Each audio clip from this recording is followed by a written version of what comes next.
हमारे घर में कोई घटना होती है तो हम सबसे पहले किसको पकड़ेंगे? सबसे पहले तो चौकीदार को पकड़ेंगे ना, कि तुम कहाँ थे, क्यों ये घटना हो गई तुम्हारे रहते हुए, किस लिए तुमको रखा था।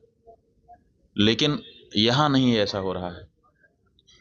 यहाँ जो है कहते तो हैं कि हम चौकीदार हैं, लेकिन चौकीदारी अगर की गई होती, हाँ चौकीदार अगर अपने काम में पक्का होता है तो उसके ऊपर आक्रमण करके उसको कोई मार दे, लेकिन फिर कहा जाता है कि इस चौकीदार ने अपना निभाया।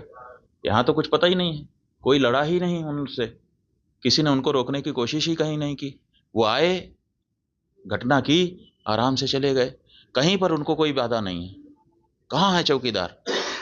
और चौकीदार के बारे में चर्चा ही नहीं हो रही है। अब कह रहे हैं हम उनको सबक सिखा देंगे, हम ये कर देंगे, हम वो कर देंगे। पाकिस्तान की धरती से आए थे। अरे भाई, पाकिस्तान की धरती से आए थे, इतनी जल्दी कैसे पता चल गया आपको? और अगर इतनी जल्दी आपको पता चल जाता है तो घटना के पहले क्यों नहीं पता चल गया? और दूसरी बात यह है कि अगर पाकिस्तान से आए तो पाकिस्तान के खिलाफ अच्छी तगड़ी कार्रवाई करिए। आप कह रहे हैं कि हम सिंधु जल नदी का जल रोक देंगे।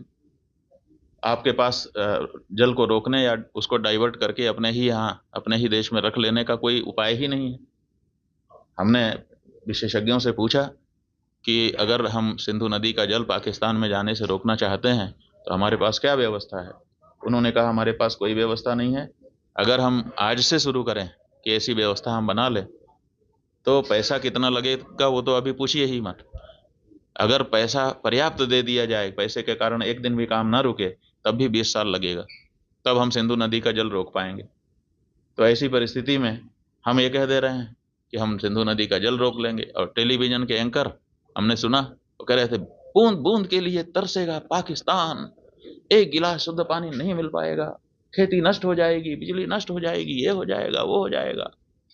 गजब बता रहे थे, ऐसा लग रहा था कि जैसे प्यास तो लग ही गई पाकिस्तान को अब। और इधर विशेषज्ञ बता रहे हैं कि हमारे पास पानी को रोक लेने का कोई उपाय ही नहीं है।